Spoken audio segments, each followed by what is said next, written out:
በማን ስም አልፏቸው? በማን ሲያስቀድሙትና መስክሩ? በቅዱስ ሚካኤል ስም አመስክሩ። እንግዲህ ሀምሳ ሀሳብ ይህንን እጣ እየገዛችሁ እንድኖት ሆናል ሆኑ በድጋሚ ታስባችኋለሁ። ቅዱስ ሚካኤል ስም ማለት ነው። ስንጸልይ ቀድመን ጸሎት መጽሐፋችን አድርገን ተሳልመን ተባርከን ጸሎታችን እስክንጀምር መልአኩ ቅዱስ ሚካኤል ከጎናችን ይሆናል። ልመናችንን ምኞታችንን በአምላካችን በእግዚአብሔር ያደርሱልናል። በዚህ ደግሞ የታመነ መልአክ ነው። አመስግኑላውን በላዊ ቅዱስ ሚካኤል ይህንን እየገዛችሁ የድሉ ተጠቃሚዎች እንደሆኑ እናሳስባለን። በቀጥታ ወደ ክቡር አባታችን ነው የምንሄደው። ክቡር አባታችን በእውነት ለአባት አባት በመነኩሴ ፍጹም መነኩሴ በመምህር መምህር ለአስተዳዳሪ የታመኑ አስተዳዳሪ ለመሐንዲስ ደግሞ ይህን ግንባታ በመምራት እያከናወኑ እየመሩ ያሉ በእውነት ደስ አባታችን ናቸው። የበደለው ወንበር አምርበው አስተካክለው ቀሪውን የቤታቸው ይወስዱና ይባርኩናል። የክቡር አባታችን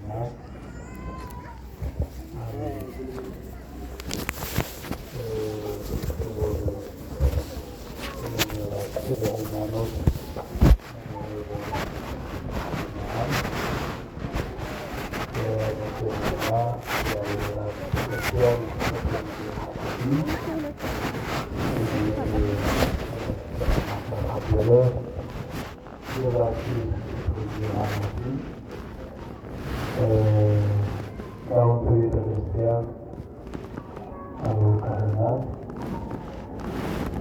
በዚህ ቅዱስ ቦታ የተገኛችሁ ምእመናን ወላጆች እግዚአብሔርን ለማመስገን ስለጎደለባችሁ ነገር እግዚአብሔርን ለመለመን ስለተደረገላችሁ ነገር ደግሞ ለማመስገን በዚህ ቅዱስ ቦታ የተገኛችሁ የተለያዩ ስጋዎች አባቶች፣ እናቶች፣ ወጣቶች፣ ሴቶቻችን፣ ወንድሞቻችን ሕፃናት ጭምር እግዚአብሔር ስም ሰላም እላችኋለሁ። እንደምን አደራችሁ? ድምፃችሁ በደንብ አይሰማም። እንደምን አረፈዳችሁ? እንደምን ሰነበታችሁ? አሜን። የጠበቀን የረዳን ይህ የበረከት ጊዜ ለእኛ እንዲሆን የፈቀደልን በቤቱ ተገኝተን ቃሉን ሰምተን ስሙን በምስጋና ጠርተን እንዲሁም ደግሞ ከእኛ የሚጠበቀውን የክርስትና ፍሬ በጎ ስራ ሰርተን የምናሳልፈው እሱ ደግሞ የሰማውን ድንቅ ስራ በዘዋችን እንዲሰማ እግዚአብሔር ስለረዳን በሁላችንም አንደበት እግዚአብሔር አምላካችን ምስጋና ይገባዋልና ስሙ የተመሰገነ ይሁን። ደስ ያላችሁ እግዚአብሔርን አመስግኑ።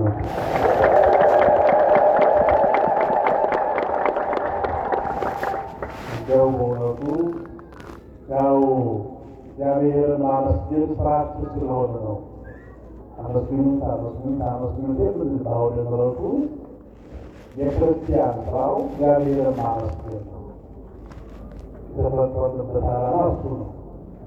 ወለድ ስንገባ ተኝተን ስንነሳ በስራችን እግዚአብሔር ሞሞት ሆነ ወለድ ስንገባ እና በጣም መከራ በበዛበት ዘመን መብላት አቶ መነሳት ልጆች ስለሆነ እግዚአብሔር ምሕረቱ ስላልተለየ እግዚአብሔር ማመስገን ትልቅ በረከት ስለሆነ ነው አመስግኑ የምንላችሁና ለብዛታችን አይደለም በፕሮቶኮል አይደለም እግዚአብሔር ለማመስገን ዳዊት ካባቸው በትከሻቸው እስኪወጡ ድረስ እግዚአብሔር ክብር ዘምረዋልና አንደበታችሁን ለእግዚአብሔር ሰጥታችሁ ያሳደራችሁን አምላክ ይህ የበረከት ጊዜ የጨመረላችሁን አምላክ በአንድነት ትብላችሁ አመስግኑ ሲያውኑ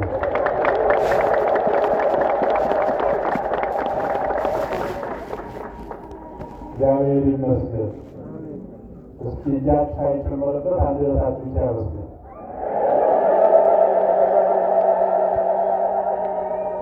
አሁን ደግሞ ራሳችሁ ሳይጨመር እጃችሁ ብቻ ያመስግኑ።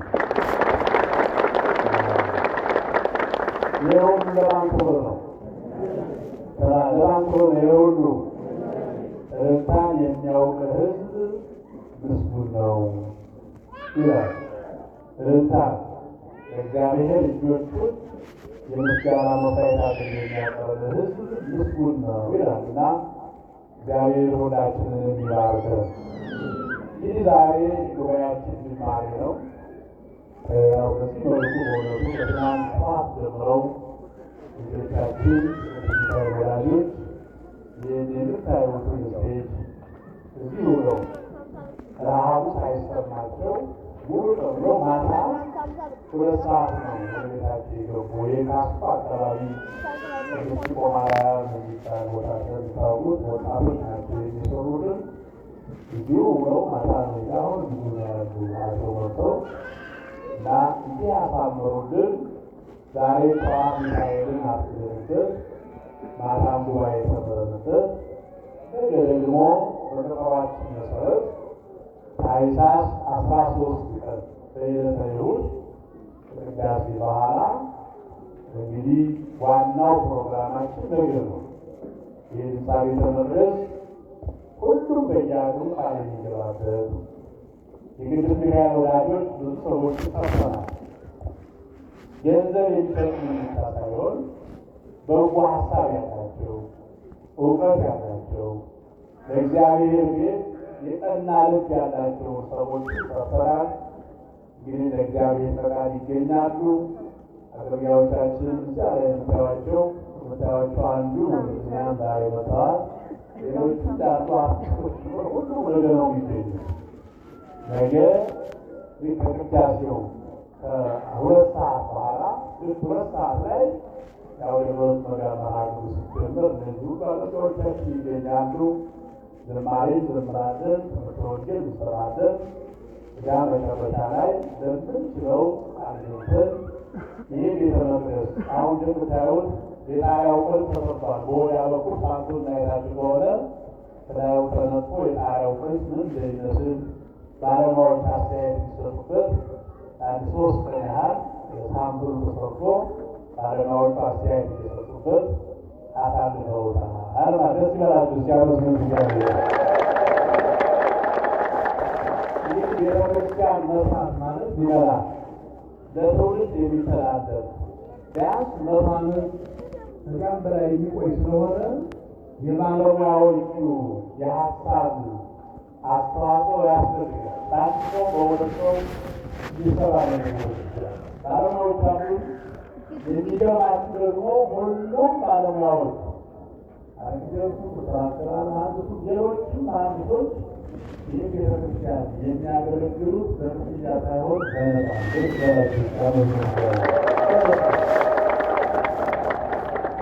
በነፃ ነው። ሁሉም ሳምንት 2 ቀን ይመጣለን። በየቀኑ ይመጣሉ። ከፕሮግራሙ ጋር ሊወያዩ ተማሪ መሀንዲሶች የእኛም ቤተክርስቲያን በነፃ ነው። አይደለም ሙያቸውን ገንዘባቸውን እንደገና ትልቁ ክሬ ባለፈው ጊዜ ያያችሁትን ትልቁ የቤተክርስቲያን የሚሞላው ክሬ ነው። በቀን 50 ሺህ የሚከራይ ለእኛ ግን 1 ሳምንት የሰጡ በነፃ ነው እና ደስ እግዚአብሔር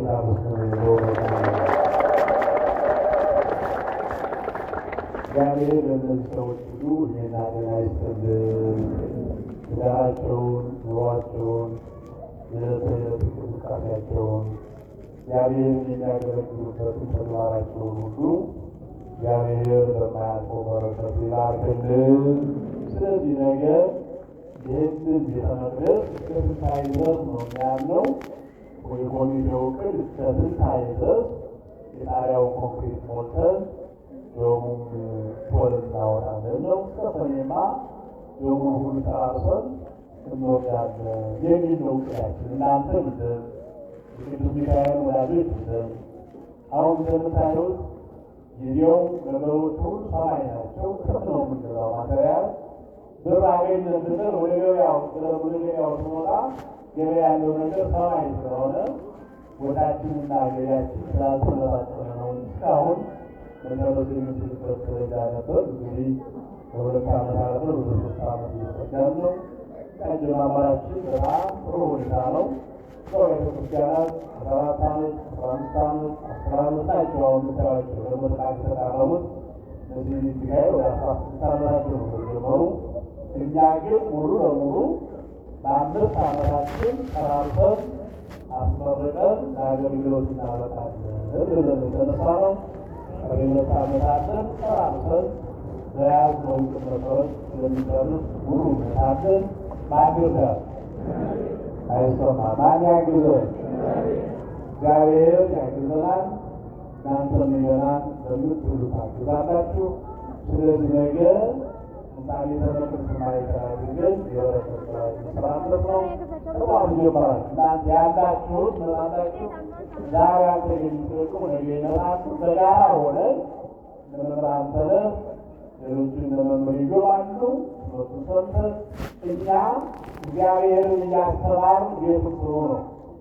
ሌላ ላይ ተመጠቃ አዘጋጅተናል፣ ውሃ አዘጋጅተናል። እንግዲህ እስከ 4 እስከ 5 ስለምንቆይ የሚያስፈልጉ ነገሮችን የሰንበት መስጠት ውሃ እናንተ የሚያስፈልገው ለሕፃናት ጭምር አዘጋጅተናል እና ነገ በ2 ሰዓት ጭምር በደሙ ሚካኤል እናረዳለን። ለውሽ ይኖረዋል። እስቲ ነገር የሚመጣ የሚያሳይ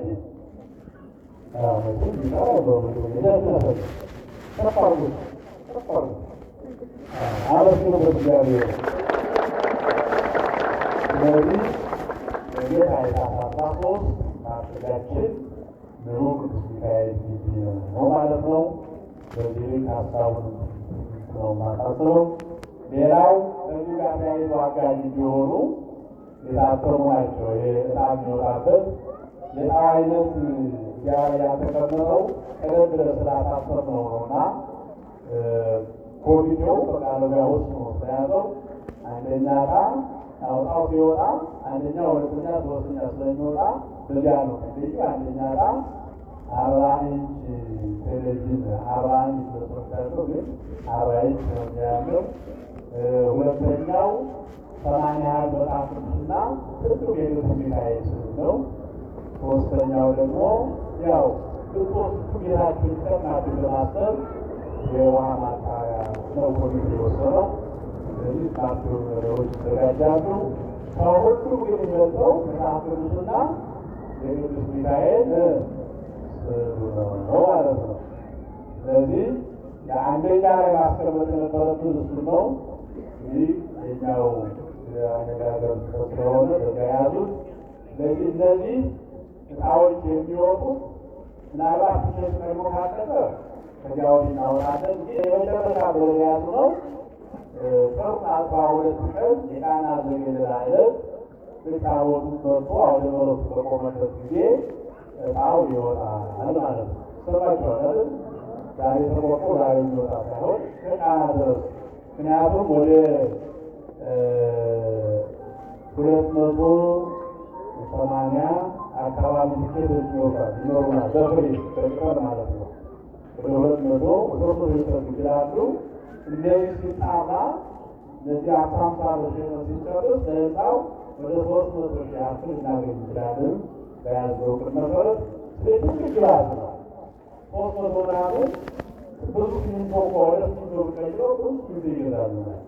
200 ኩንታል 100 ኩንታል ከዚያ በላይ ይገዛል እና ይሄ ካልኩሌት አድርገን ስለሆነ እናንተ ማስላችሁበት ዛሬ መጣችሁ እጣው ቢደርሳችሁ ለእናንተ በረከት ነው።